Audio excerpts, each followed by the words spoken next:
Don't jump. A poor single dad's desperate words stop a stranger from ending it all. But when that stranger secretly holds the power to save the only home this father has left, one question remains. Will hope be enough to keep them from losing everything? Before we get into the story, comment below where in the world you are watching from today. The January wind howled through the empty streets, carrying flurries of snow that danced in the glow of streetlights. Ethan Parker's old sedan rumbled along the highway, its heater struggling against the bitter cold. His shoulders ached from 12 hours of lifting packages, and his eyes felt heavy. But he was almost home, almost back to Lily. The dashboard clock blinked 11:42 p.m.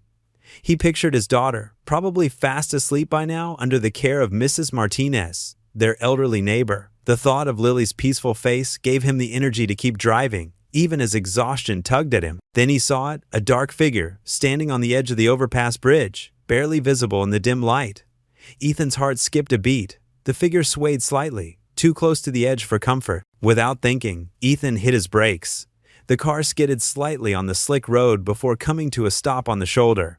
He jumped out, leaving the driver's door open, engine still running. "Don't jump!" The words burst from his throat, carried away by the wind. The figure flinched but didn't move from the edge. Ethan's work boots crunched in the snow as he moved closer, careful not to startle the man he could see now. It was a man, probably in his 50s, wearing what looked like an expensive coat. "Please," Ethan called out, his breath visible in the freezing air.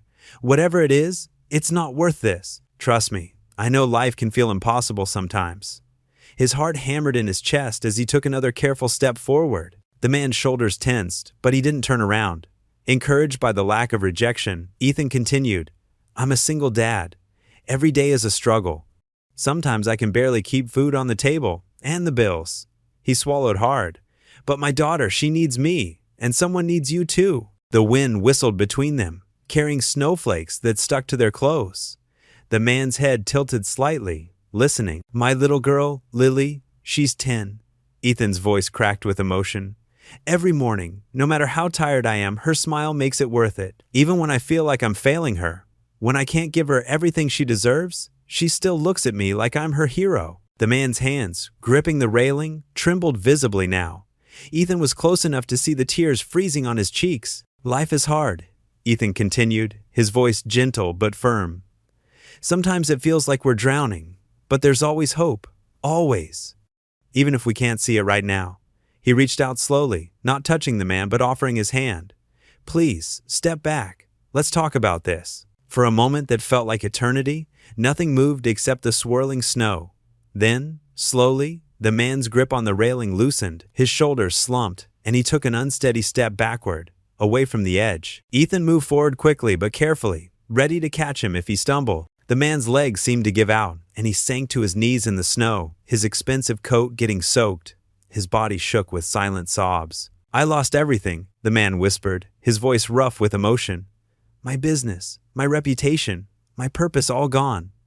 I thought this was the only way out." Ethan knelt beside him, putting a steady hand on his shoulder. The cold from the snow seeped through his work pants, but he hardly noticed. "There's always another way," he said softly. "Always." They sat there for a moment, two strangers connected by a moment of crisis, while the snow fell silently around them. Finally, Ethan squeezed the man's shoulder gently. "I'm Ethan. What's your name?" The man lifted his tear-stained face, meeting Ethan's eyes for the first time. "Michael," he whispered, his voice barely audible above the wind. "My name is Michael." The cold night air bit at their faces as Ethan gently guided Michael toward his car. Michael hesitated, his worn dress shoes crunching in the snow. "I couldn't impose," Michael said, his voice barely above a whisper. His shoulders hunched against the wind, making his tall frame seem smaller. "It's not an imposition," Ethan replied firmly. "At least come have some coffee and warm up. Nobody should be alone on a night like this." Michael stood still for a moment, looking lost. His expensive coat, now wrinkled and stained, hung loosely on his frame. Finally, he gave a slight nod and followed Ethan to the car. The drive was quiet, except for the rhythmic swish of windshield wipers pushing away snowflakes. Ethan glanced occasionally at his passenger, noting how Michael's hands trembled slightly in his lap. "My daughter Lily might still be up," Ethan said softly as they pulled into the driveway of a small worn house.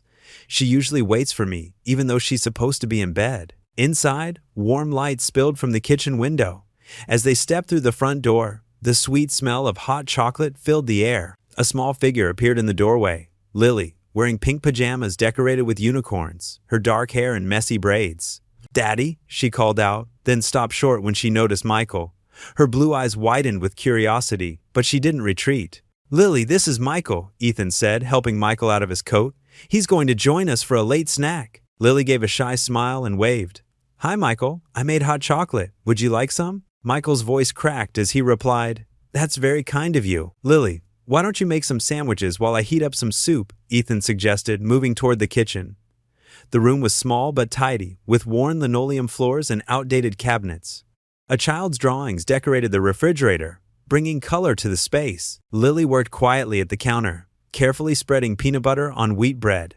Michael sat at the small kitchen table, his large frame making the wooden chair seem even more fragile than it was. "You don't have to go to any trouble," Michael protested weakly. "It's no trouble," Lily assured him, placing a plate with neatly cut triangles of peanut butter sandwiches in front of him. "Daddy always says sharing makes the food taste better." Ethan stirred a pot of tomato soup on the stove, adding a little extra water to make it stretch further. The kitchen filled with comfortable warmth and the smell of food. As they sat around the table, Michael stared at his soup bowl, his spoon moving listlessly through the red liquid. "I had a real estate development company," he said suddenly, his voice hollow. "Built it from nothing. Then the market crashed, and I made some bad decisions. Lost everything. My partners, my savings, my reputation." He swallowed hard. "I feel so useless now." Lily looked up from her sandwich with concern in her young eyes.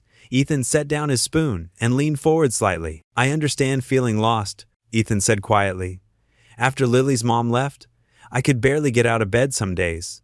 But Lily needed breakfast, needed to get to school. Those simple needs kept me going." Lily reached across the table and touched Michael's hand. "Daddy works really hard. Sometimes he has 2 jobs, but he always reads me a story at bedtime." Michael's eyes grew misty. "How do you keep going?" he asked Ethan. "One day at a time," Ethan replied, his weathered face showing both exhaustion and determination. "Some days are harder than others. The heating bill comes due, or Lily needs new shoes. But I keep faith that tomorrow might be better. And honestly, having Lily counting on me, it gives me purpose." "You're very lucky to have each other," Michael said softly. "We are," Ethan agreed, watching as Lily gathered the empty bowls. "And tonight, we're lucky to have company." After the dishes were done and Lily had been tucked into bed, Ethan made up the couch with clean sheets and their warmest blanket. It wasn't much. The blanket was worn thin in spots, and one corner had been patched, but it was offered with genuine kindness. Michael stood awkwardly in the small living room, looking at the second-hand furniture and the carefully mended curtains. Family photos lined one wall, showing Lily at different ages, always smiling beside her father. "Thank you," Michael whispered, his voice thick with emotion. "Not just for this, but for..." He gestured vaguely, unable to find words for everything he wanted to express. "Get some rest," Ethan said gently. "Things often look different in the morning." As Ethan turned toward his bedroom, Michael sank onto the couch, running his hands over the soft, clean sheets. In this modest home, surrounded by signs of struggle, but also of love and resilience, he felt something he hadn't experienced in months. A glimmer of hope. Morning sunlight streamed through the kitchen windows, casting warm patches across the worn linoleum floor. The gentle hum of the refrigerator mixed with the sounds of breakfast preparation as Lily stood at the counter, carefully spreading peanut butter on whole wheat bread. "Don't forget your apple," Ethan reminded her, packing her lunchbox while simultaneously trying to tie his work boots. His delivery uniform was already wrinkled from yesterday's long shift, but he hadn't had time to iron it. Lily glanced toward the living room where Michael was still sleeping on their old plaid couch, his tall frame barely fitting. "Is Michael okay, Daddy?" she whispered, her blue eyes filled with concern. Ethan paused, choosing his words carefully. "He's going through a rough time, sweetheart. He's going to stay with us for a few days while he gets back on his feet." He knelt down to her level, making sure she understood. "Is that all right with you?" Lily nodded, her braids bobbing. "Of course, like when Jenny stayed with us when her mom was sick?" She referenced their neighbor from last year, showing wisdom beyond her 10 years. "That's right," Ethan smiled, touched by her immediate acceptance. Just like that, there was a creak from the living room, and Michael appeared in the doorway, looking somewhat disheveled but more composed than the night before. He'd borrowed one of Ethan's old t-shirts to sleep in, and it hung loosely on his frame. "Good morning," he said softly, clearly uncomfortable with intruding on their morning routine. "Good morning," Lily chirped, already reaching for another piece of bread. "Would you like some breakfast? I make really good peanut butter sandwiches." Michael's face softened at her offer. "That's very kind of you, Lily." Ethan checked his watch and grabbed his keys. "I've got to head out for my delivery route. Michael, please make yourself at home. There's coffee in the pot and—" He hesitated. "Well, help yourself to whatever you can find." "I appreciate your hospitality," Michael said, his voice carrying a weight of gratitude that went beyond simple courtesy. "Is there anything I can do to help while you're gone?" Ethan shrugged. "Nothing really, unless you know how to fix a cabinet door. The one above the sink's been loose for months." "I actually do know a thing or two about home repairs," Michael offered, some life returning to his eyes. "I'd be happy to take a look." After Ethan dropped Lily at school, the house fell into a different kind of quiet. Michael stood in the kitchen, examining the cabinet door with careful attention. The hinges were worn, but fixable. He found a screwdriver in a drawer and began working, grateful for something practical to focus on. As the morning wore on, Michael discovered more small tasks to occupy himself. He tightened the wobbly kitchen chair legs, fixed a sticking drawer, and even managed to stop the dripping bathroom faucet. Each repair felt like a tiny payment toward the immense debt of gratitude he owed this family. Around noon, he discovered some soup cans in the pantry. The selection was sparse, mostly basic items bought on sale. It painted a clear picture of careful budgeting and stretched resources. Michael heated up some soup, his thoughts drifting to the empire he'd lost, the wealth he'd once taken for granted. The afternoon light was starting to fade when Ethan's truck pulled into the driveway. Michael could hear Lily's animated chatter as they approached the front door. Her voice carrying through the thin walls, she burst in first, backpack bouncing. "Michael, you're still here!" she exclaimed, genuinely pleased to see him. "Daddy, can Michael help me with my math homework? He seems smart." Ethan followed behind her, looking worn from his day of deliveries. "Let's not bother Michael with—" he started, but stopped short when he noticed the kitchen. "Did you fix the cabinet?" Michael nodded. "And a few other things. It was the least I could do." "The chair doesn't wobble anymore," Lily discovered, testing it with delight. "I'll start dinner," Ethan said, clearly moved but trying to maintain normalcy. "Lily, homework first." "I'll check the mail," Michael offered, wanting to continue being useful. "No need," Ethan said, already heading toward the door. "I've got it." The last rays of sunlight painted the sky in shades of purple and orange as Ethan walked to the mailbox at the end of the driveway. The metal box creaked as he opened it, pulling out a small stack of envelopes. Bills, mostly. He could tell by their shape and size, but one official-looking envelope caught his attention. Standing under the fading light, Ethan tore it open. His eyes scanned the formal letterhead, and his hand began to shake. The words seemed to blur together, but their meaning was crystal clear. Notice of eviction, 30 days to vacate the premises. The paper trembled in his grasp as the weight of reality settled over him. Inside, he could hear Lily laughing at something Michael had said, the sound drifting through the window into the gathering dusk. The kitchen felt smaller that evening as Ethan stirred a pot of mac and cheese, his movements mechanical. The eviction notice burned in his back pocket like a hot coal. He added an extra splash of milk to make the pasta stretch further, watching the steam rise in lazy spirals. "Dad, can you help me with my science project tomorrow?" Lily asked from her place at the table, legs swinging beneath her chair. "We're supposed to make a model of the solar system." Ethan forced a smile, though his chest felt tight. "Sure, sweetheart. We'll figure something out." Michael sat quietly at the table, his weathered hands wrapped around a coffee mug. His keen eyes tracked Ethan's tense shoulders, the way he kept checking his phone, the slight tremor in his hands as he served dinner. "I got an A on my spelling test today," Lily announced proudly, stabbing at her macaroni with enthusiasm. "Miss Thompson said my handwriting is getting much better." "That's wonderful, honey." Ethan's voice caught slightly, and he quickly took a sip of water. Michael leaned forward, engaging Lily. "What was the hardest word to spell?" "Necessary," Lily replied, wrinkling her nose. "But I remembered it has one collar and two sleeves. That's how you spell it, right?" "That's clever," Michael said warmly, though his concerned gaze kept drifting to Ethan. The meal continued, with Lily's cheerful chatter filling the silence. She told him about recess games and lunch trades, while Ethan pushed food around his plate, barely eating. Michael noticed how Ethan's eyes would sometimes go distant, glazing over with worry before he'd snap back to attention when Lily addressed him directly. "Time for bed, kiddo," Ethan said when Lily's plate was empty. "Don't forget to brush your teeth." "Can I read one more chapter of my book first?" Lily pleaded. Just one, Ethan agreed, managing a genuine smile as she hugged him goodnight.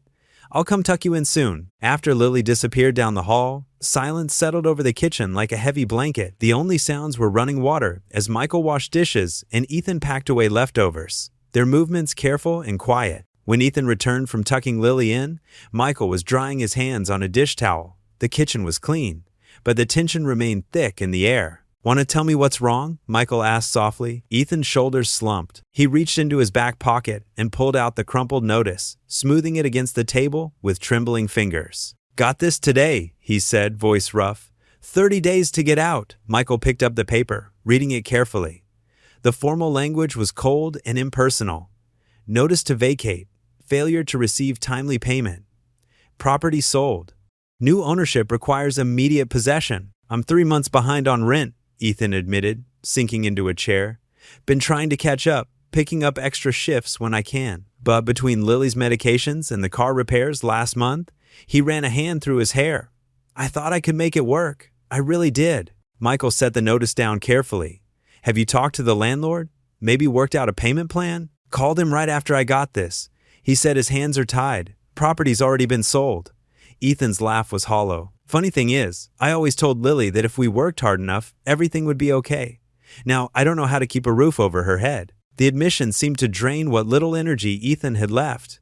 He slumped forward, elbows on the table, head in his hands. She loves her school, her friends. This is the only home she's known since her mom passed. And I'm about to take it all away from her. Michael stood perfectly still, watching this man who had, just the night before, talked him back from the edge of despair.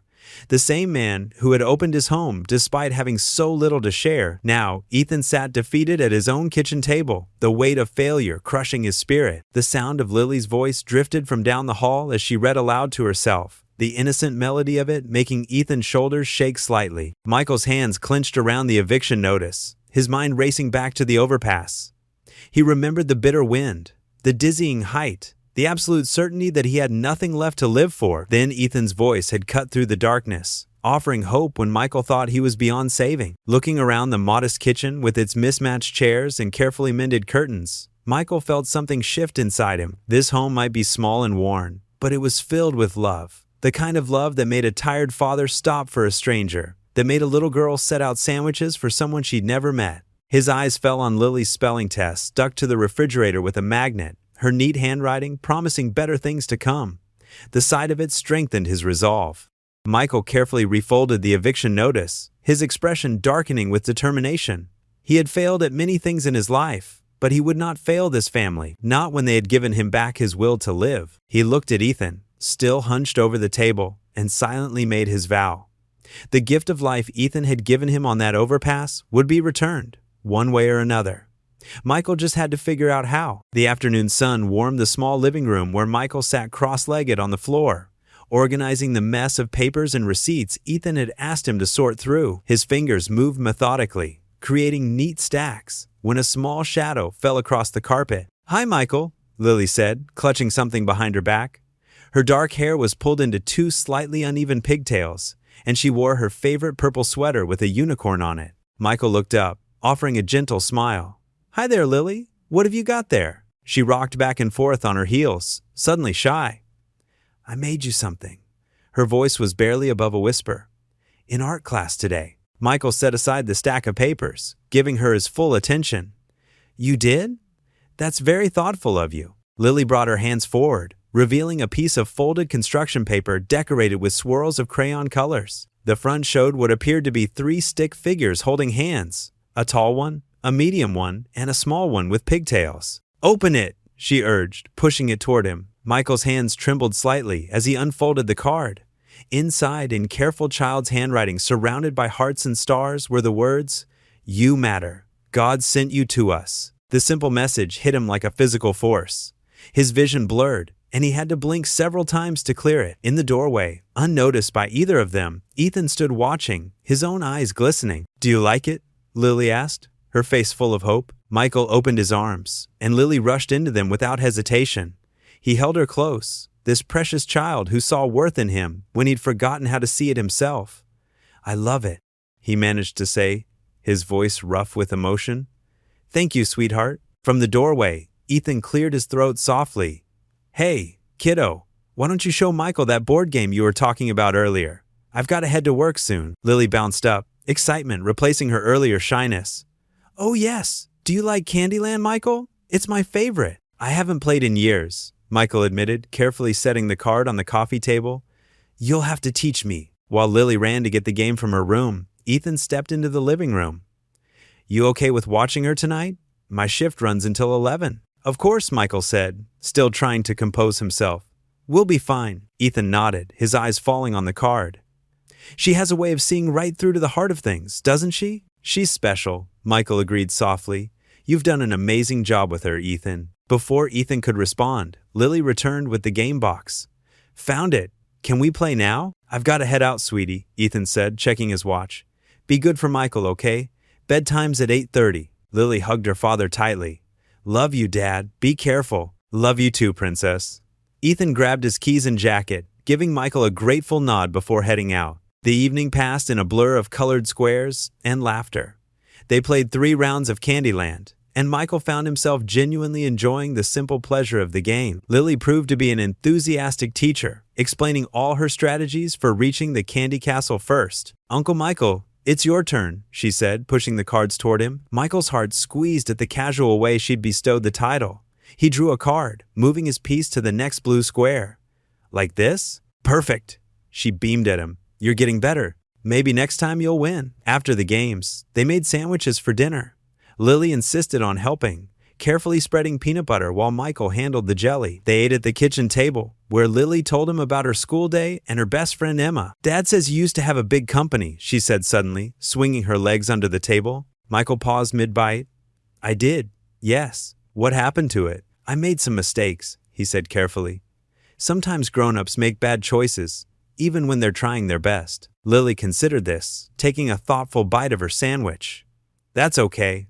Daddy says everybody makes mistakes. That's why pencils have erasers. Michael couldn't help but smile at her simple wisdom. Your daddy's a smart man. At bedtime, Lily insisted on a story.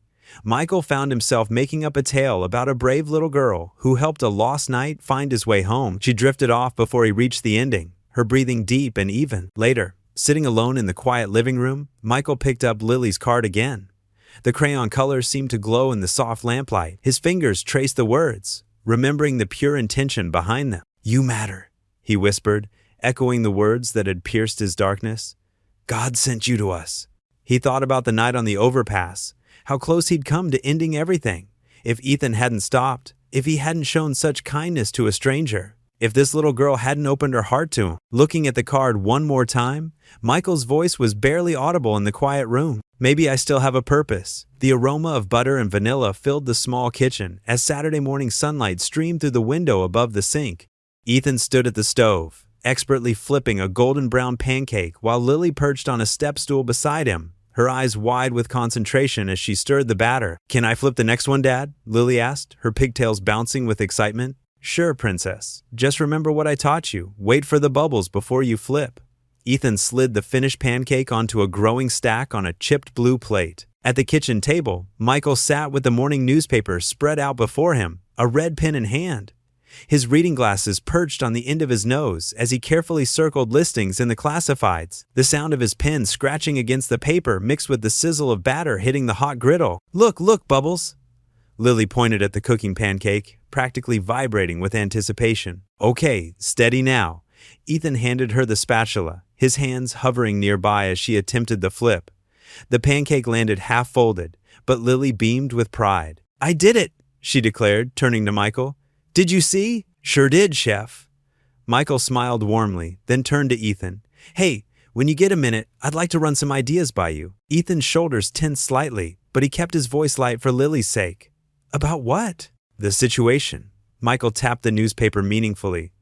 I've been doing some research, making some calls to old contacts. There might be options we haven't considered. We? Ethan's voice carried an edge of defensiveness. He helped Lily pour another perfect circle of batter onto the griddle. Listen, Michael, I appreciate the thought, but Dad, Lily interrupted, tugging at his sleeve. The pancake's bubbling again? Here, sweetie. Ethan guided her hands through another flip. This one more successful than the last? Beautiful job. Michael set down his pen and pushed his glasses up. Ethan, I know you're proud, but sometimes accepting help isn't about charity, it's about strategy. You helped me when I needed it most. Let me at least share what I know. Lily looked between the two men, her young face showing wisdom beyond her years. Daddy always says 2 heads are better than 1 when I have trouble with my homework. A small smile tugged at Ethan's mouth despite himself. Using my own words against me, huh? Smart kid you've got there, Michael said, his eyes twinkling. Ethan sighed, his resistance softening. All right, after breakfast, we can talk. Lily clapped her hands, accidentally flicking pancake batter onto her cheek. Can I help too? Of course you can, sweetheart, Michael said before Ethan could protest.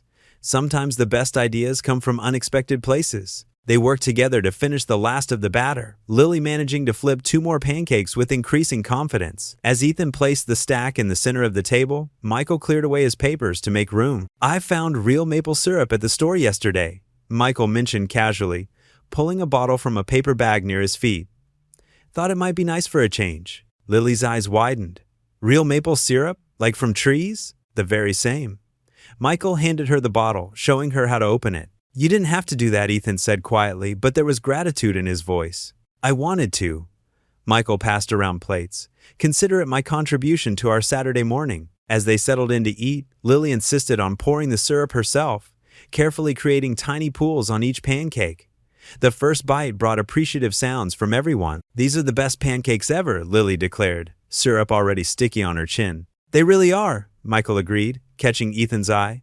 Your dad's quite the cook. Mom taught him. Lily said matter-of-factly, making Ethan pause mid-bite. But instead of the usual pain that accompanied mentions of his late wife, he felt a gentle warmth at the memory. She did, he confirmed softly.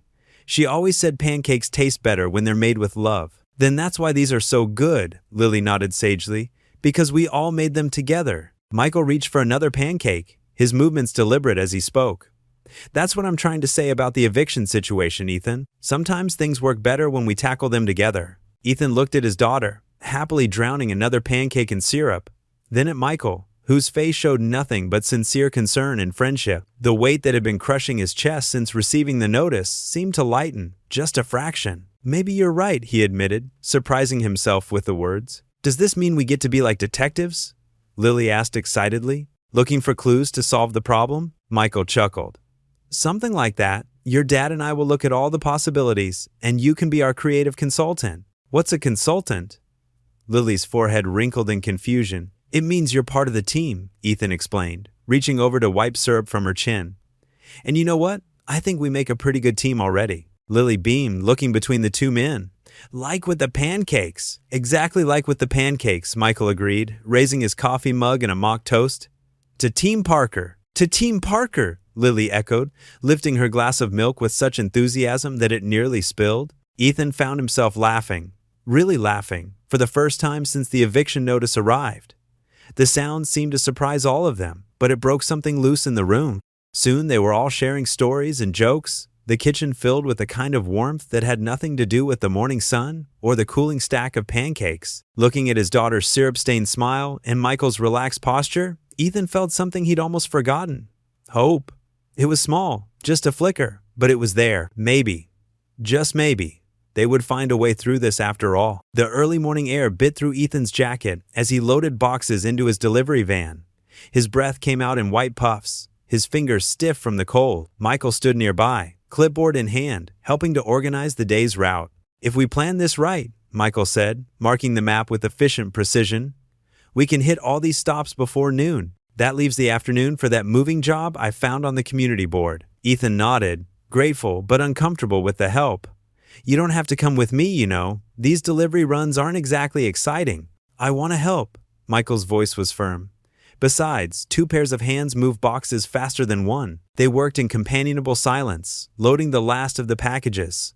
The sun was just beginning to peek over the horizon when Ethan heard the front door open. Lily bounded down the steps, wrapped in her winter coat, clutching a shoebox. Look what I made. She opened the lid, revealing dozens of colorful friendship bracelets woven from embroidery thread. Mrs. Johnson next door taught me how. She says I can sell them for $2 each. Ethan's heart squeezed. Honey, you don't have to. I want to help too, Dad. Lily's determination mirrored his own. Mrs. Johnson says I can set up a table in front of her house after school. She'll watch me and everything. Michael knelt beside her, examining a bracelet. These are really good, Lily. You've got quite a talent there. She beamed at the praise, then hugged Ethan tight.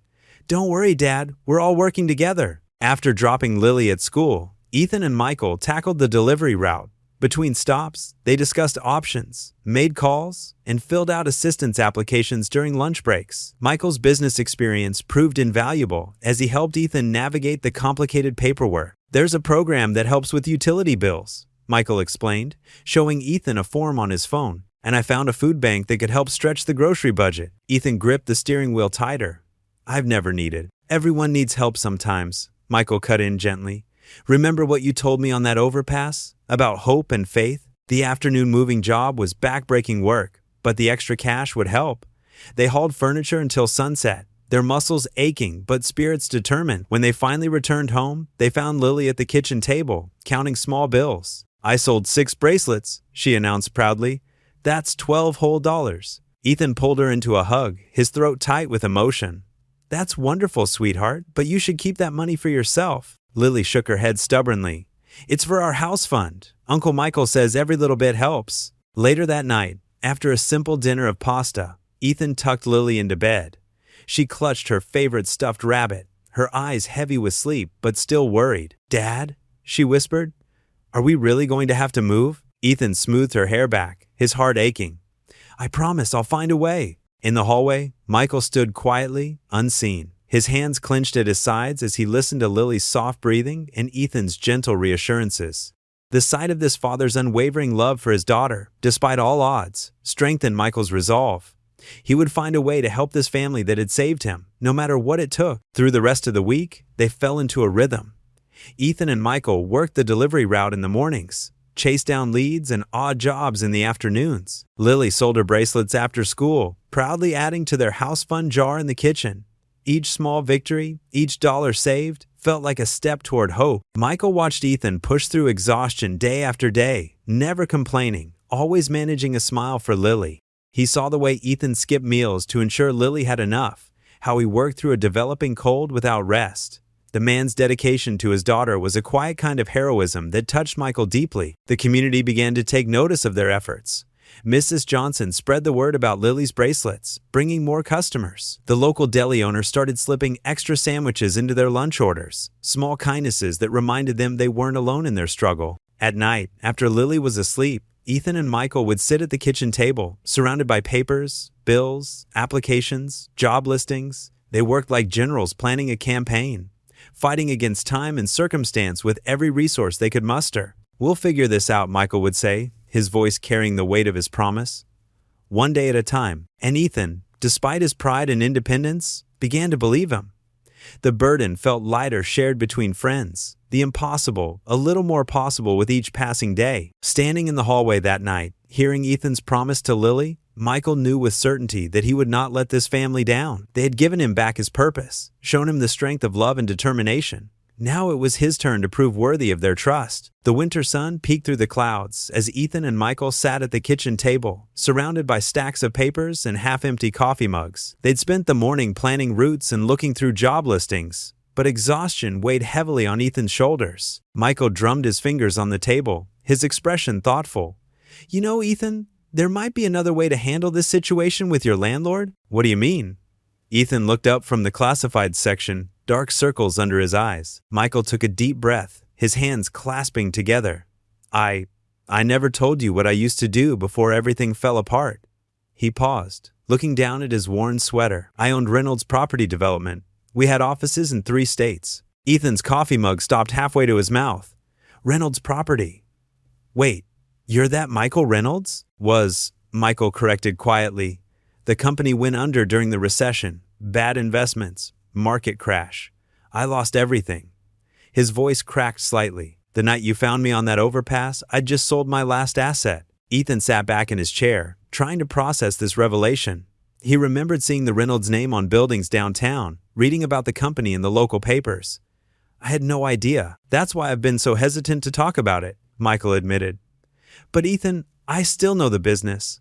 I understand property law, negotiations, contracts. Maybe I can help with your landlord. But why would you want to? Ethan asked, his voice soft. After everything you've been through, Michael's eyes drifted to Lily's card, still propped up on the counter. Because you and Lily showed me kindness when I had nothing. You gave me a reason to keep going. He straightened in his chair. Let me use what I know. Maybe we can work something out with your landlord. Ethan considered the offer. Watching Michael's earnest expression, this man who'd lost an empire was now offering to help save Ethan's modest home.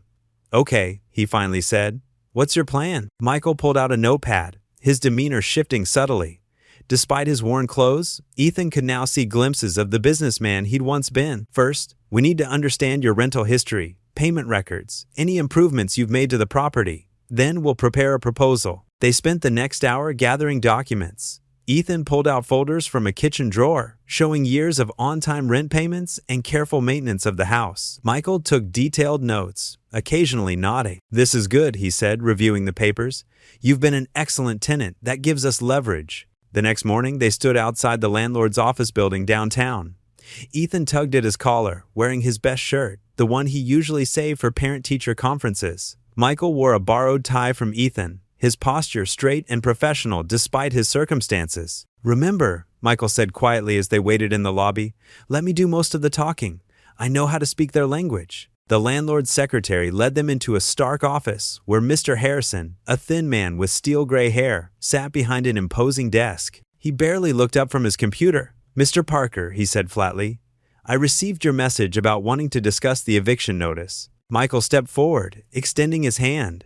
Mr. Harrison, I'm Michael Reynolds, here as Mr. Parker's advisor. We'd like to propose some alternatives to eviction. Harrison's eyebrows raised slightly at the name, but his expression remained cold. Reynolds? From Reynolds Property? The same, Michael acknowledged, not flinching from the recognition. We've prepared a detailed proposal that would benefit all parties involved. Michael laid out their case professionally, highlighting Ethan's perfect payment history and the improvements he'd made to the property. He suggested a graduated rent increase or a rent-to-own arrangement, his voice carrying the confidence of years of business negotiations. Mr. Parker has been an exemplary tenant for years, Michael continued. His stability adds value to your property. We're prepared to discuss various arrangements that would allow him to stay while ensuring your investment remains profitable. Harrison leaned back in his chair, his expression unchanged. Mr. Reynolds, while I appreciate your expertise, this discussion is pointless. He pulled out a folder, sliding a document across the desk. The property has already been sold. Contracts were signed last week. Ethan felt the room tilt slightly. His hands gripped the arms of his chair, knuckles white. Sold? He whispered. Yes, Harrison replied, gathering the papers they'd brought without looking at them. The new owners have different plans for the property. The eviction notice stands 30 days, as stated. Michael tried to press forward. Perhaps we could speak with the new owners. Arrange a meeting. That won't be necessary. Harrison cut him off, standing to signal the end of the meeting. The decision is final. Good day, gentlemen. Ethan rose slowly from his chair, his legs feeling heavy. All the hope he'd built up over the past hour crumbled away. He felt Michael's hand on his shoulder, steady and sympathetic, but couldn't bring himself to look up. They walked out of the office in silence, their footsteps echoing in the empty hallway. Outside, the winter wind had picked up, cutting through their clothes. Ethan's shoulders slumped as the reality of their failed attempt settled over him. I'm sorry, Michael said softly. I really thought. Ethan just nodded, unable to form words around the lump in his throat. All he could think about was Lily's room, with its carefully decorated walls and the window where she liked to read. How would he tell her they had to leave the only home she'd ever known? The morning sun filtered through the stained glass windows of St. Mary's Church, casting rainbow patterns across the worn wooden pews. Ethan shifted uncomfortably in his Sunday best, a clean but slightly faded blue button-down shirt tucked into his only pair of dress pants. Beside him, Lily sat in her favorite polka-dot dress, her legs swinging beneath the pew. Daddy, why are we here again? She whispered, tugging at his sleeve. Mrs. Thompson from next door recommended us to her church for something, Ethan explained quietly, still unsure himself about the details. Their elderly neighbor had been insistent they come this morning, her eyes twinkling with a secret she wouldn't share. Michael sat on Lily's other side, looking more at ease in the church setting despite his own worn clothing. He'd been staying with them for nearly 2 weeks now, and somehow his presence had become a comfort rather than an obligation. Reverend Adams, a tall man with kind eyes and silver hair, stepped up to the pulpit. Today, We gather not just as a congregation, but as a community that celebrates acts of kindness and faith in action. Ethan's attention drifted slightly as the Reverend spoke about community service and helping others. His mind was still on the eviction notice, on the mounting bills, on all the what-ifs that kept him awake at night. And now, Reverend Adams continued, his voice warming, I'd like to share a story that exemplifies the spirit of the Good Samaritan. He gestured toward their pew. Would Ethan Parker and his daughter Lily please come forward? Ethan froze. Lily looked up at him with wide eyes, while Michael gave him an encouraging nod. Slowly, Ethan stood, taking Lily's small hand in his. They made their way to the front, their footsteps echoing in the hushed church. 2 weeks ago, on one of the coldest nights of the year, Ethan Parker was driving home from work, Reverend Adams began. He spotted a stranger in distress on the highway overpass. Despite his own struggles as a single father, despite his exhaustion from a long day's work, Ethan stopped. He reached out to this stranger with compassion and kindness. Ethan's cheeks flushed as he realized Michael must have shared their story. He glanced back at his friend, who sat with tears in his eyes. But Ethan didn't stop there, the Reverend continued. He opened his home to this stranger, shared what little he had, and showed him that even in our darkest moments, we are never truly alone. Mrs. Thompson stood up from her pew. I've lived next door to the Parkers for 3 years, she added, her voice carrying clearly through the church. I've watched Ethan work multiple jobs, never complaining, always finding time to help others. When my grandson was sick, he brought us soup. When my car wouldn't start, he was there with jumper cables. He represents the very best of our community. Other voices joined in, neighbors and acquaintances Ethan hadn't even realized attended this church. The delivery manager from his morning route spoke about Ethan's reliability and kindness to customers. A mother from Lily's school mentioned how Ethan always helped with school events despite his demanding schedule. Lily squeezed his hand tight, beaming up at him with pride. Ethan blinked rapidly, fighting back tears. The church's Good Samaritan recognition comes with a small grant, Reverend Adams announced, holding up an envelope. It's not much, but it's our way of showing that when you give to others, the community gives back. The congregation broke into applause as the Reverend handed Ethan the envelope. Lily bounced on her toes, her face glowing with joy. Would anyone else like to share how Mr. Parker has touched their lives? Reverend Adams asked. A quiet voice spoke from the back. Michael stood, his hands trembling slightly. Ethan Parker saved my life, he said simply, not just by stopping that night, but by showing me that worth isn't measured by what you have, but by what you give. His voice grew stronger. He taught me that family isn't just about blood, it's about love and acceptance. More applause filled the church. Ethan couldn't hold back his tears anymore as Lily wrapped her arms around his waist in a tight hug. Sometimes, Reverend Adams said softly, angels come in the form of ordinary people doing extraordinary things. Thank you, Ethan, for reminding us of that truth. As the recognition ceremony concluded, people gathered around to shake Ethan's hand and pat Lily's head. The church's small fellowship hall filled with conversation and laughter as congregation members shared coffee and donuts. Lily munched happily on a chocolate-frosted donut while Ethan stood in a quiet corner, still processing everything that had happened. Michael approached, carrying 2 cups of coffee. Here, he said, handing one to Ethan. You look like you could use this. Did you tell them about? Ethan gestured vaguely. Michael nodded. Mrs. Thompson asked me about my story one day while you were at work. She's the one who suggested nominating you for the recognition. He paused. I hope you don't mind. Ethan looked down at the envelope in his hand, then at Lily chatting animatedly with some other children, her face smeared with chocolate. His throat tightened with emotion. Dad! Lily called out, running over to him. Mrs. Thompson says we're special angels. Are we? Ethan scooped her up in his arms, holding her close despite the donut frosting that would probably stain his shirt. Maybe things are turning around, sweetheart, he whispered, his voice thick with gratitude.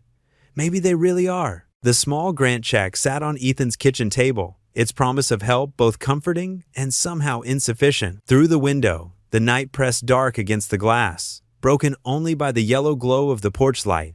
Lily had gone to bed an hour ago, leaving Ethan and Michael alone with cups of coffee growing cold between them. Michael cleared his throat, his fingers tapping nervously against his mug. Ethan, there's something I need to tell you. He paused, gathering his thoughts. Before everything fell apart, I wasn't just in real estate. I was someone people knew, someone who had connections. Ethan looked up from his coffee, studying Michael's face in the dim kitchen light. The man who'd become such a fixture in their lives these past weeks suddenly seemed different. as if a veil had lifted. I made mistakes, yes. Lost everything through poor decisions and trust in the wrong people. Michael's voice grew stronger. But not everyone from my past views me as a failure. I still know people, good people in the industry. People who might be able to help us track down the new owner of this house. Ethan's hands tightened around his mug. Michael, just listen, Michael interrupted gently. You've been working yourself to exhaustion. The grant is wonderful, but we both know it's not enough. Let me use what I have left, my contacts, my knowledge of the business. Let me try to negotiate with the new owner. The kitchen clock ticked loudly in the silence that followed. Ethan stood up abruptly, pacing the small space between counter and refrigerator. His shoulders were tense, his movements agitated. I can't ask you to do that, he finally said, his voice rough. You're already doing so much just by being here, helping with Lily. You didn't ask. I'm offering. Michael set his mug down with quiet determination. Remember that night on the overpass? I was ready to end everything, but you stopped. You cared. You brought me into your home despite barely having enough for yourself and Lily. Ethan stopped pacing, leaning against the counter. That's different. Anyone would have. No, Michael cut in firmly. Not anyone would have done what you did. Most people would have driven by, maybe called the police, but kept going. You didn't just save my life that night, you gave me back my dignity, my sense of worth. The truth of those words hung heavy in the air between them. Ethan remembered that bitter cold night, the desperation in Michael's eyes, so similar to what he saw in his own mirror now. I know it's hard for you to accept help, Michael continued softly. But this isn't charity, Ethan. This is friendship. This is family. Ethan's breath caught at that last word. He looked down the hallway toward Lily's room, where her newest drawing hung on the wall, 3 stick figures holding hands labeled Dad, me, and Uncle Michael. Michael stood up, approaching Ethan carefully. You saved me. Let me save you. The simple statement hit Ethan like a physical force. He remembered Lily's words from her card to Michael. God sent you to us. Maybe there was truth in that childlike wisdom. Maybe sometimes help came in unexpected ways, through unexpected people. I don't even know what you could do, Ethan admitted, his resistance beginning to crack. The house is already sold. Every sale has conditions, contingencies, possibilities, Michael explained, his old expertise showing through. Let me at least try to find out who bought it. Maybe we can work something out, a lease agreement, a rent-to-own situation. There are always options if you know where to look. Ethan rubbed his tired eyes. The weight of these past weeks, the constant worry about Lily's future, the exhaustion of working multiple jobs, it all pressed down on him. And here was Michael, offering not just help, but hope. You really think you can help? He asked quietly. Michael's face softened with understanding. I know I can try. That's all I'm asking for, a chance to try. The kitchen fell silent again, but this time it was a different kind of silence. Not the heavy quiet of desperation, but the gentle pause before a decision. Finally, Ethan straightened up.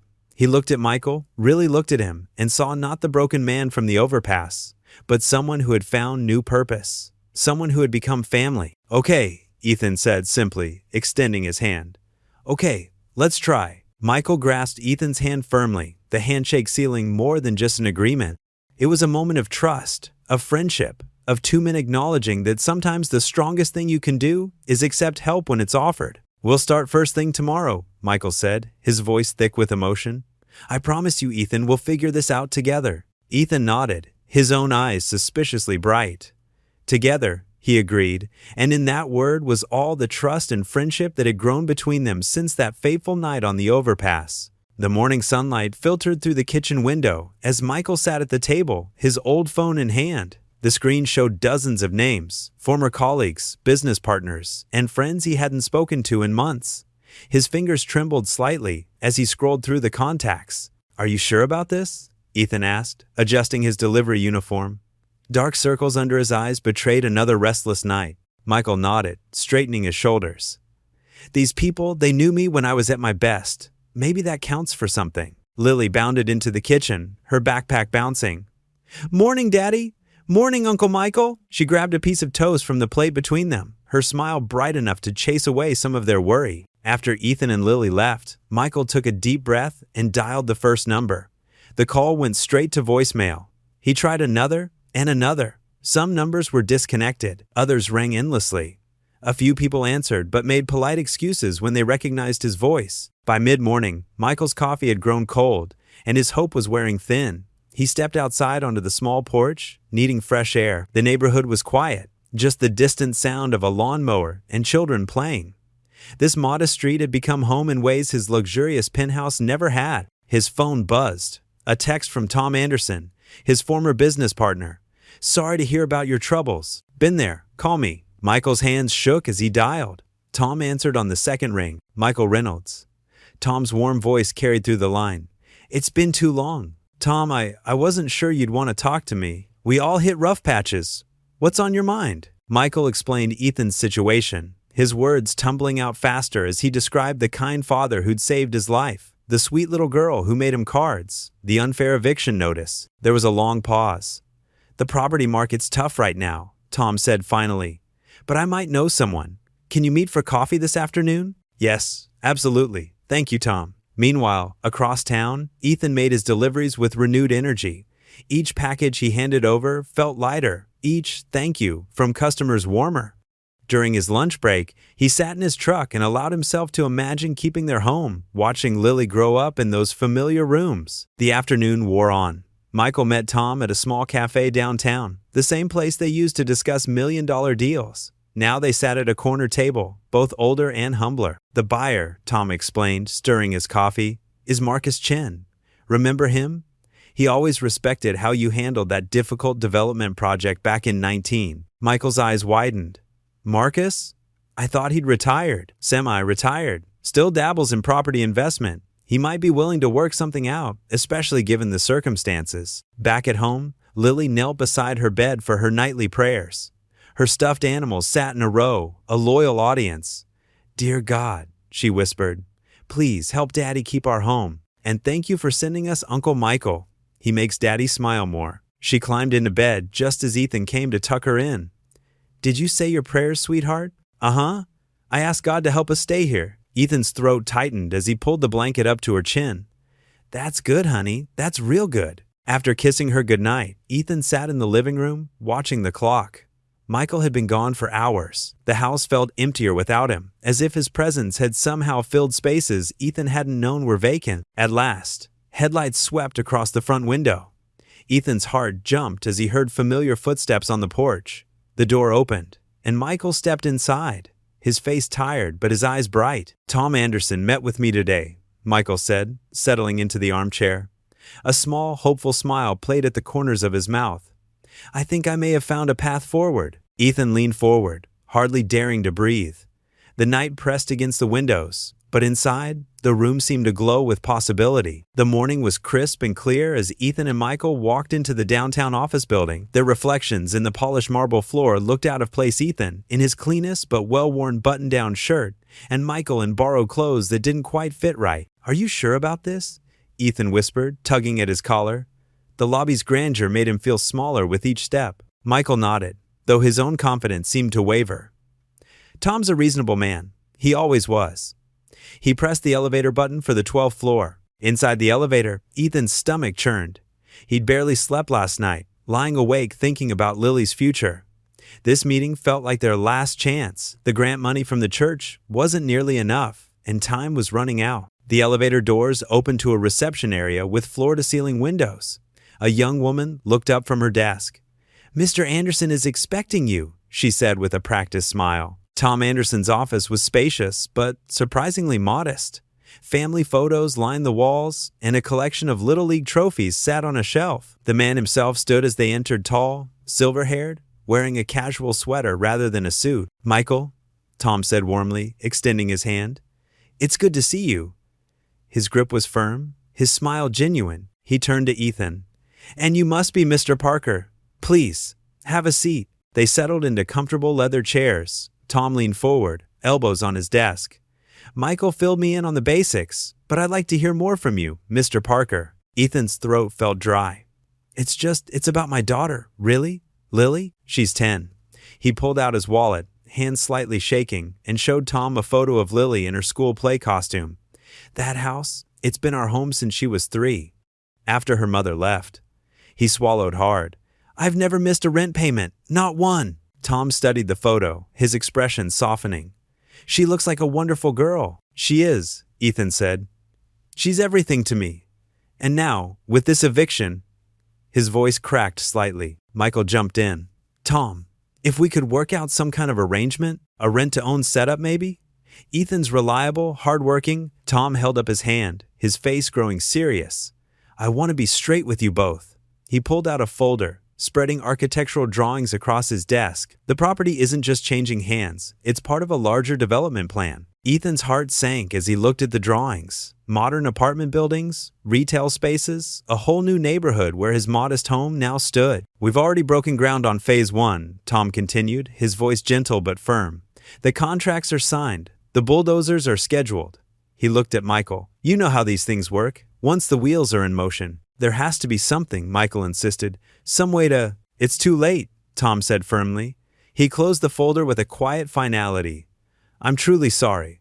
If there was any flexibility, any way to work this out. He shook his head.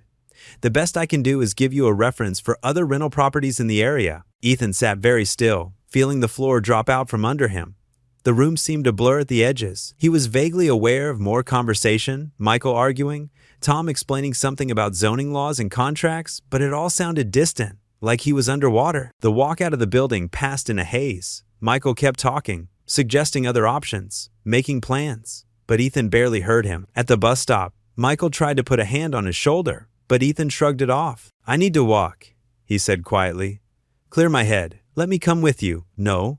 Ethan's voice was hollow. I need to be alone right now. The 3-mile walk home felt like 300. Each step was heavy, each breath painful. The late afternoon sun cast long shadows across the sidewalk, and Ethan watched his own shadow stretch and shrink as he passed under trees and buildings. He thought about Lily's room, with its butterfly wallpaper they'd put up together one weekend.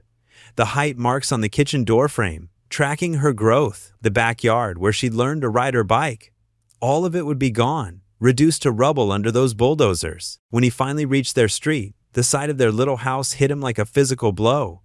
Lily was sitting on the porch steps, homework spread around her, face lighting up as she spotted him. Daddy! She jumped up, papers scattering.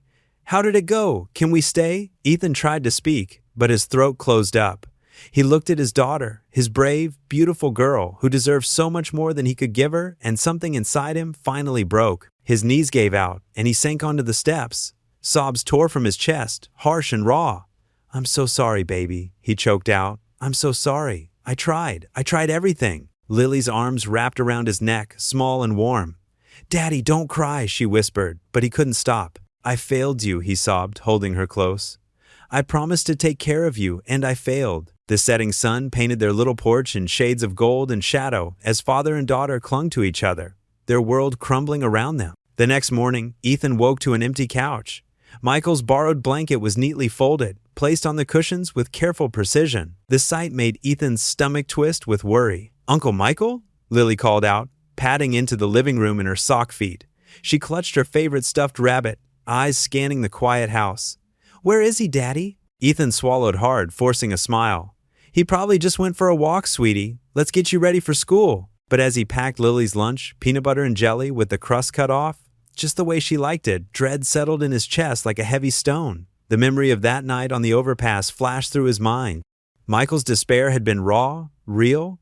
What if the disappointment of failing to help had pushed him back to that dark place? The first day crawled by. Ethan checked his phone between deliveries, hoping for a message. Nothing. That evening, he drove past the overpass, heart pounding as he scanned the walkway. Empty. Maybe he left a note somewhere, Lily suggested at dinner, pushing her macaroni around her plate. Like a treasure hunt? Maybe, sweetheart. Ethan couldn't bring himself to dash her hopes, even as his own faded with each passing hour. The second day was harder. Lily's questions became more worried, her usual bounce missing from her step. Did we do something wrong, Daddy? Is that why Uncle Michael left? No, baby. Sometimes. Ethan struggled to find the right words. Sometimes grown-ups need time to figure things out. It's not your fault at all. That night, after tucking Lily in, Ethan sat at the kitchen table, surrounded by bills. The eviction notice seemed to mock him from its place on the refrigerator, held by a chipped magnet shaped like a sunflower one Lily had made in art class. 23 days left. The numbers on the overdue notices blurred as exhaustion and worry took their toll. 3 days turned to 4. Ethan threw himself into work, picking up extra shifts that left his back aching and his feet blistered. He smiled for Lily, helped with her homework, and pretended everything was fine, but each time he passed the empty couch, his chest tightened with guilt and fear. "Please be okay," he whispered to the silence one night, standing in the dark living room. "Please don't let me have failed you too." By the 5th day, Lily had stopped asking about Michael directly, but Ethan caught her looking at the card she'd made him, still propped on the windowsill. She'd added more hearts around the edges, as if the extra love might somehow bring him back. Ethan's own hope wavered like a candle in the wind. He'd thought they were building something of friendship, maybe even a kind of family. Had it all been as fragile as morning frost? The 6th day brought rain, heavy drops that matched Ethan's mood as he trudged through his deliveries. Each package felt heavier than the last, weighed down by worry and regret. Should he have done more? Said more? The questions chased each other in endless circles. That evening, Ethan sat at the kitchen table, a stack of bills spread before him like a losing hand of cards. The cheap overhead light cast harsh shadows across the papers, late notices, final warnings, and the ever-present eviction notice. He rubbed his tired eyes, trying to make the numbers add up differently. The old clock on the wall ticked steadily, marking time's relentless march toward their deadline. Lily was already asleep upstairs. Her prayers for Michael's return whispered faithfully each night. Ethan wished he had her unwavering faith. The sudden knock at the door made him jump, scattering papers across the floor. For a moment, he just sat there, heart racing. Another knock, more insistent this time. Ethan pushed back his chair, steps quick but cautious as he approached the door. Through the peephole, a familiar figure stood in the yellow porch light, raindrops glistening on his shoulders. He yanked the door open. Michael? There stood Michael, soaked from the rain but standing straight and tall, nothing like the broken man from the overpass. His eyes burned with determination, a fire Ethan hadn't seen before. "I'm sorry I disappeared," Michael said, water dripping from his coat. "But I had to try something, had to make it right." Michael sat at Ethan's kitchen table, his eyes bright with renewed purpose. "I've been digging, making calls. The property buyer, it's David Chin. We used to work together years ago, before everything fell apart." Ethan leaned forward, gripping his coffee mug tightly. "You know him?" "Better than that. We were partners on several developments back in the day." Michael ran a hand through his disheveled hair. "David was always different from the others, honest, compassionate. Even when my company went under, he never spoke badly of me." Lily peeked around the corner, still in her pajamas, her eyes wide at seeing Michael back. He smiled and waved her over. She rushed to hug him, burying her face in his sweater. "We missed you, Uncle Michael," she whispered. "I missed you too, sweetheart." Michael's voice cracked slightly, "But I had to try something, and maybe it wasn't all for nothing." Ethan watched them, his throat tight. The past few days without Michael had been darker than he'd expected, the absence of their newfound friend weighing heavily on them both. "So what happens now?" "David agreed to meet us tomorrow at the corner cafe downtown." Michael gently patted Lily's back as she continued to cling to him. 9 o'clock. He remembers me, Ethan. He's willing to listen. That night, after Lily went to bed, Ethan paced the living room. Michael watched from the couch, now spread with fresh blankets that Lily had insisted on arranging herself. "What if it doesn't work?" Ethan finally asked, voicing his deepest fear. "I can't get her hopes up again just to—" "Then we try something else," Michael interrupted firmly. "But David's different. Trust me on this." The next morning dawned gray and cool. Ethan stood in front of his closet, staring at his limited selection of clothes. He finally chose his one decent button-down shirt, the one he saved for parent-teacher conferences, and his least-worn pair of jeans. Mrs. Rodriguez from next door had agreed to watch Lily before school. As they walked over, Lily squeezed Ethan's hand. "It's gonna be okay, Daddy. I prayed extra hard last night." The corner cafe sat on a busy intersection, its windows steamy with warmth against the morning chill. Michael was already waiting outside, wearing a borrowed tie from Ethan that seemed incongruous with his worn jacket. "Ready?" Michael asked, straightening his shoulders. Ethan nodded, not trusting himself to speak. Together, they pushed through the cafe's door, a small bell announcing their arrival. David Chin sat in a corner booth, a laptop open in front of him. He was younger than Ethan had expected, perhaps in his early 40s, with kind eyes behind stylish glasses. He stood as they approached, immediately reaching out to grasp Michael's hand. "Michael Reynolds," David said warmly. "It's been too long, David." Michael's voice held a mix of respect and hope. "Thank you for meeting us." They settled into the booth, ordering coffee from a passing waitress. Ethan's hands trembled slightly as he wrapped them around the warm mug. "So," David began, looking between them, Michael tells me there's a situation we need to discuss. Michael nodded, leaning forward. David, this is Ethan Parker. He's been renting the property on Maple Street that your company recently acquired. Ah, yes. David pulled up some files on his laptop. The development project. We're planning to renovate several properties in that area. Ethan's heart sank, but Michael pressed on. Ethan's been there for 5 years, never missed a rent payment until recently. He's a single father, works multiple jobs to provide for his daughter. David's eyes shifted to Ethan, assessing but not unkind. Tell me about your daughter, Lily. Ethan said softly. She's 10. That house, it's the only home she's ever known. She has her height marks on the kitchen doorframe, her favorite reading spot under the bay window. He trailed off, emotion threatening to overwhelm him. And how do you know Michael? David asked, his expression thoughtful. Ethan glanced at Michael, who nodded encouragingly. I found him on the overpass about 2 weeks ago. He was having a rough time. I couldn't just drive by, so I stopped. Talked to him. Brought him home for dinner. Even though you were struggling yourself? David raised an eyebrow. Sometimes helping someone else helps you too, Ethan said simply. David sat back, studying them both. His fingers drummed lightly on the table as he considered. After what felt like an eternity, he leaned forward again. Michael was one of the most honest men I ever worked with, he said slowly. When his company failed, he could have done what others did, hidden assets, declared bankruptcy, left his creditors hanging. Instead, he sold everything he had to pay what he could. It cost him dearly, but he did the right thing. Michael looked down at his coffee, his expression pained at the memories. And now, David continued, here he is, fighting just as hard for you, Mr. Parker. That tells me something about both of you. He turned to his laptop, typing quickly. The development plans aren't set in stone. We could modify them, perhaps work out an arrangement. He looked up, meeting Ethan's desperate gaze. Maybe we can work something out. David Chen studied the documents spread across the cafe table, his fingers drumming thoughtfully against his coffee cup. The morning crowd bustled around them, but in their corner booth, time seemed to stand still. The property has good bones, David mused, looking up at Ethan. And you've been maintaining it well, from what I can see. Ethan nodded, his throat tight. Yes, sir. I do all the repairs myself. Changed the water heater last spring, fixed the garage door mechanism. Please, just David. He smiled, pushing his glasses up. And that's exactly the kind of tenant, or should I say homeowner, I like to work with. Michael leaned forward slightly, his eyes hopeful. Then you'll consider it? David closed his laptop, folding his hands on top of it. I've reviewed the financials Michael sent over. While the property was initially marked for development, there's no reason we can't restructure this arrangement. He pulled out a fresh document from his briefcase. I'm proposing a rent-to-own agreement. Ethan's heart skipped a beat. Under the table, his hands clenched into fists to stop their trembling. Here's how it would work, David continued, pointing to different sections of the document. You'd continue paying monthly rent, but a portion, let's say 30%, would go toward equity in the house.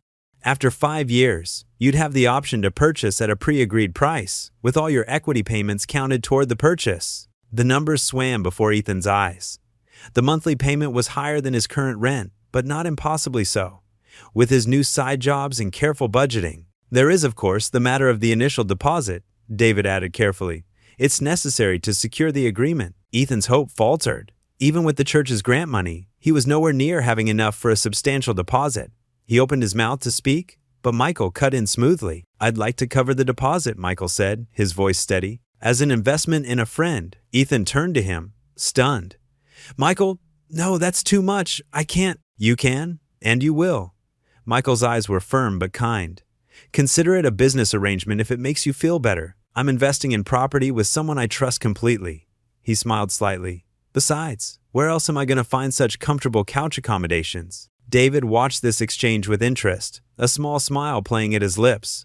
That would certainly solve our immediate concerns. He pushed the agreement closer to Ethan. Take it home, read it carefully. Have a lawyer look it over if you'd like.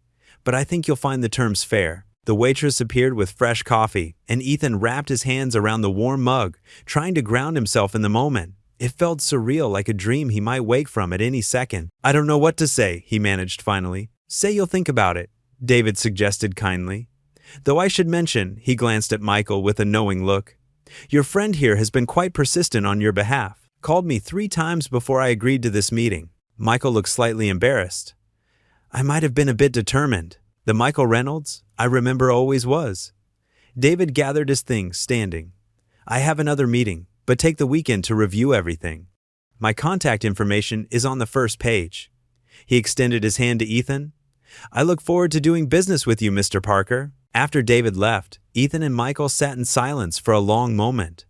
The morning sun had broken through the clouds, sending warm rays through the cafe windows. Around them, the breakfast crowd thinned as people hurried off to work. Michael, Ethan finally said, his voice rough with emotion. I can't let you pay that deposit. It's too much. You didn't let me jump that night, Michael replied quietly. You didn't let me give up when I had nothing left. You gave me a home when I was lost. He pulled out his checkbook, an old-fashioned gesture that somehow felt right for the moment. The night you saved me, you gave me back my life. Now it's my turn. He wrote out the check with steady hands, the amount making Ethan's eyes widen. This isn't charity, Michael continued. This is me believing in you, the way you believed in me. It's an investment in our future, yours, Lily's, and yes, mine too, if you'll have me around. Ethan stared at the check, then at the agreement. His vision blurred slightly. Lily's going to be over the moon, he whispered. She's been so scared, though she tries not to show it. She's strong, like her father. Michael smiled, then pushed back his chair. Come on, let's go tell her the good news. They stood together, gathering the papers. Ethan's hands were shaking as he carefully folded the agreement into his jacket pocket. Just before they reached the door, he stopped, turning to Michael. Words failed him for a moment as the full weight of what had just happened crashed over him. Finally, he reached out and clasped Michael's hands in his own, his grip tight with emotion. You've given us our home back, he whispered, voice breaking. Ethan's hand trembled as he held the pen over the final line of the contract. The black ink seemed to shimmer before his eyes, and he had to blink away tears that threatened to fall. This wasn't just a signature, it was the key to his daughter's future, the promise of stability they'd been praying for. Just sign here, Mr. Parker, David Chin said kindly, pointing to the marked line. And the house will be yours to own, one payment at a time. Ethan took a deep breath and signed his name. The letters were shaky but clear, marking the moment everything changed. Michael stood beside him, a steady presence that had become as familiar as family over these past weeks. Congratulations, David said, gathering the papers and sliding a copy toward Ethan. Welcome to homeownership. Back at the house, Lily was waiting on the front steps, bouncing with nervous energy. When she saw their faces, she knew before they said a word. Her eyes went wide, and a smile spread across her face like sunshine breaking through clouds. Really? She whispered. Really? Ethan nodded, his voice thick with emotion. Really, sweetheart. This is our home now. For keeps. Lily let out a squeal of pure joy and launched herself into the house, her feet barely touching the ground as she danced from room to room. We're staying, she shouted, her voice echoing off the walls. We're staying. Her excitement was contagious. Ethan couldn't help but laugh as he watched her twirl through the living room, her arms spread wide as if embracing the whole house. She rushed into the kitchen, then up the stairs to her bedroom, announcing to each space, You're ours now. Michael stepped out onto the front porch, giving Ethan a moment alone. The afternoon sun cast long shadows across the worn wooden boards, and a gentle breeze rustled through the trees that had sheltered their home for so long. Ethan found himself sinking to his knees right there in the living room, his hands clasped together naturally, and tears flowed freely now as he bowed his head. Thank you, he whispered, his voice barely audible over Lily's continued celebration upstairs. Thank you for sending us an angel when we needed one most. Through the window, he could see Michael on the porch, his broad shoulders slightly hunched as he gazed out at the street. A single tear tracked down Michael's cheek, catching the late afternoon light before falling. Ethan knew that Michael was thinking about that night on the overpass, about how close he'd come to missing all of this. Lily came thundering back down the stairs, clutching her favorite stuffed bear. Daddy, can I hang up my new drawings now, since it's really our house? Of course you can, Princess, Ethan said, wiping his eyes quickly and standing up. But first, how about we start getting dinner ready? I think this calls for something special. He pulled out the roast chicken he'd splurged on that morning, hoping against hope that they'd have reason to celebrate. The grocery store bag also held real potatoes for mashing, fresh green beans, and even a small apple pie from the bakery section. Uncle Michael, Lily called out the front door. You have to help us cook. It's a family dinner. Michael turned, and the smile on his face was worth every penny of the meal. He came back inside, rolling up his sleeves. Well, I make pretty good mashed potatoes, if I do say so myself. They worked together in the small kitchen, bumping elbows and laughing as they prepared the feast. Lily insisted on setting the table with their fancy plates, the ones that didn't have any chips in them. She even found an old candle in a drawer and placed it in the center of the table. The smell of roasting chicken filled the house, mixing with the sound of Lily's chatter as she told Michael about all the plans she had for her room now that they were staying. She wanted to paint it yellow, she declared, like sunshine. "Yellow's a perfect color for you," Michael said, carefully mashing the potatoes while Ethan checked the chicken. "It matches your smile." When everything was ready, they gathered around the table. The chicken was golden brown, the potatoes were creamy white, and the green beans added a splash of color to their plates. Lily's candle flickered in the center, casting a warm glow over their faces. Before they ate, Lily reached out and took both Ethan's and Michael's hands. "Can I say grace?" she asked. "Of course," Ethan said softly. "Dear God," Lily began, her small voice clear and sure. "Thank you for letting us keep our house. Thank you for sending us Uncle Michael. And thank you for making us a family. And thank you for this yummy chicken. Amen." "Amen," Ethan and Michael echoed, their voices rough with emotion. The food tasted better than any fancy restaurant meal. They passed dishes back and forth, their plates piled high with second helpings. Lily told stories about school between bites, and Michael shared memories of learning to cook from his grandmother. Ethan just sat back sometimes, watching them, his heart so full it felt like it might burst. This was what home felt like. Not just the walls and roof, but the love and laughter that filled the spaces between them. The way Lily's eyes sparkled in the candlelight, the sound of Michael's deep chuckle at her jokes, the knowledge that tomorrow, and all the tomorrows after, they would still be here, together. "Who wants pie?" Ethan asked when the dinner plates were nearly clean. "Me?" Lily's hand shot up. "Can we eat it in the living room, please?" Ethan pretended to think about it. "Well, I suppose this is a special occasion." They carried their dessert plates to the living room, settling onto the old couch that had seen better days, but now felt like the most comfortable place in the world. Lily squeezed between Ethan and Michael, balancing her pie carefully as she snuggled in. The apple pie was sweet and warm, the crust flaky and perfect. Outside, the sky was turning purple with sunset, casting long shadows through the windows. But inside, in their home, their forever home, everything was bright and golden with joy. The early February sun streamed through the kitchen windows, casting a warm glow across the worn linoleum floor. Michael stood at the sink, his sleeves rolled up as he washed the breakfast dishes. The simple routine had become familiar, comfortable, like he'd always been there. "Uncle Michael," Lily's voice rang out from the living room. "Can you help me with my science homework after this?" "Sure thing, kiddo," Michael called back, a smile spreading across his face. The title, Uncle, still made his heart swell every time he heard it. Ethan watched from the doorway, sipping his morning coffee. The sight of Michael, once a stranger on that cold overpass, now moving so naturally through their home, filled him with a quiet joy. The man who'd been ready to end it all just weeks ago now hummed softly while doing dishes, looking more alive with each passing day. "Dad, look what I made in art class!" Lily bounded into the kitchen, holding up a piece of construction paper. Her pigtails bounced with excitement as she presented her masterpiece. Ethan set down his coffee cup and knelt to examine the drawing. 3 figures stood hand in hand in front of a simple house, one tall with brown hair, another with graying temples, and a smaller figure with yellow pigtails. Above them, written in careful letters, "My family." Michael dried his hands and came closer, his breath catching as he saw himself included in the picture. Lily had even drawn his favorite blue sweater, the one he wore most days. "That's us," Lily explained proudly, pointing to each figure. "See? There's you, Daddy, and there's Uncle Michael, and that's me. And that's our house, the one we get to keep forever now." Ethan wrapped an arm around his daughter's shoulders, unable to speak for a moment. Michael cleared his throat, clearly fighting his own emotion. "It's beautiful, sweetheart," Ethan finally managed. "You captured us perfectly." The next few days fell into a comfortable rhythm. Michael helped Lily with her homework each afternoon, explaining fractions with patient determination. His business experience translated surprisingly well into teaching math, and Lily's understanding grew with each lesson. In the evenings, they shared simple meals around the kitchen table. Sometimes Michael cooked, proving himself handy with a skillet. Other times, Ethan prepared his mother's old recipes, filling the house with familiar aromas that made it feel even more like home. One afternoon, Ethan came home from his delivery route to find Michael and Lily in the backyard. They had cleared away dead branches and were planting a small vegetable garden for spring. "We can grow tomatoes here," Michael was saying, gesturing to a sunny spot. And maybe some herbs along the fence.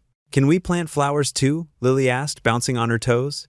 Yellow ones, like sunshine? Of course we can, Michael assured her. This is your home now, we can make it beautiful. That evening, after Lily had gone to bed, Ethan found an old picture frame in the hall closet. He carefully dusted it off, thinking how perfect it would be for Lily's drawing. The frame had belonged to his grandmother, its simple wooden edges worn smooth with age. Michael helped him clean the glass, both men working in comfortable silence. When they were finished, Ethan carefully positioned Lily's artwork inside, making sure it was perfectly centered. You know, Michael said softly, when you found me that night, I thought I had nothing left to live for. He touched the glass gently, tracing the outline of the figures Lily had drawn. I never imagined I'd find a family. Ethan gripped Michael's shoulder. Sometimes the best families are the ones we choose, he said, or the ones that choose us. Together, they found the perfect spot on the living room wall right where the afternoon sun would catch it, making the colors glow. Ethan hammered a nail with careful precision, then stepped back to let Michael help him hang the frame. The drawing looked right at home there, as if the wall had been waiting for it all along. The three figures seemed to smile out at the room, their crayon-drawn hands linked in an unbreakable chain. Perfect, Michael whispered. Ethan nodded, his throat tight with emotion. Who would have thought that one act of kindness on a cold January night would lead to this? That by reaching out to save a stranger, he would end up saving his own family too? The framed drawing watched over their living room, like a promise made permanent, a reminder that sometimes the most precious gifts come disguised as moments of crisis, and that family isn't always about blood, but about the hearts that choose to beat in harmony together. The spring evening wrapped around them like a soft blanket, warm and gentle after the harsh winter they'd endured. Ethan, Michael, and Lily sat on the front porch steps of their modest home, watching as the sky painted itself in brilliant strokes of orange and pink. The air carried the sweet scent of newly bloomed flowers from Mrs. Henderson's garden next door. Lily sat between the two men, her small legs swinging back and forth as she pointed at the clouds. That one looks like a dragon, she exclaimed, her finger tracing the shape in the air. I see it, Michael chuckled, leaning back on his elbows. His face had filled out since that January night, the haunted look in his eyes replaced by a quiet contentment. And there's one that looks like a castle. Ethan watched them both, his heart full. The past few months had transformed their lives in ways he never could have imagined. The house that had once felt like a burden now truly felt like home, filled with laughter and shared meals and homework sessions at the kitchen table. A cool breeze rustled through the newly leafed trees, carrying the distant sound of children playing in the neighborhood. Ethan's mind drifted back to that bitter winter night, when he'd spotted a lone figure standing on the edge of the overpass. The memory made him shiver, despite the warm evening air. I still remember driving home that night, Ethan said softly, his voice barely above a whisper. I was so tired from my shift, but something made me look up at just the right moment. Michael's expression grew thoughtful. He reached over and squeezed Lily's shoulder gently. I remember hearing your father's voice cutting through the darkness. I was in such a dark place, but his words, they reached something in me I thought was dead. Lily looked between them, her young face serious. She knew pieces of the story, carefully edited for her age, but she understood enough to know that something important had happened that night. I'm glad you listened to Daddy, she said, leaning against Michael's arm, because now you're part of our family. Michael's eyes glistened in the fading light. That night you saved me, he said, looking at Ethan. And in saving me, you saved yourself too. Ethan nodded, understanding the truth in those words. His act of kindness that night had set in motion a chain of events that had secured their future. The house that had almost slipped through their fingers was now slowly becoming their own, thanks to Michael's connections and guidance. I remember how cold it was, Ethan continued, wrapping an arm around Lily. But I just kept talking, saying anything I could think of. I told you about Lily, about hope, about how life can surprise you when you least expect it. You were right, Michael said, his voice thick with emotion. Life did surprise me. Instead of an ending, I found a beginning. The sunset had deepened now, painting the sky in deeper purples and blues. A few early stars had begun to twinkle overhead. The streetlights flickered on, casting warm pools of light along their quiet street. Lily yawned and snuggled closer between them. Can we have hot chocolate? She asked, her eyes already growing heavy. Even though it's spring? Why not? Ethan smiled. Special occasion, right? What's the occasion? Lily asked, perking up slightly. Being together? Michael answered simply.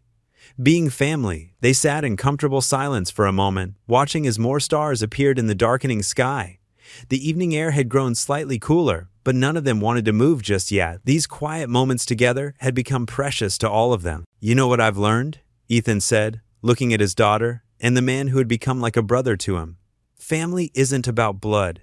It's about love." Lily curled up between them, her head resting against Ethan's shoulder while her feet pressed against Michael's leg. The three of them sat there, bound together by something stronger than circumstance or genetics, bound by choice, by love, by the simple act of reaching out to help another human being. The night settled around them, peaceful and secure, full of promise for all the tomorrows yet to come. What would you do if you were in their place? Comment your answer below, and let's see how you'd rewrite the ending. If you enjoyed the story of Ethan Parker, I handpicked the next story that you will enjoy. Please don't miss this one. Click here to watch it.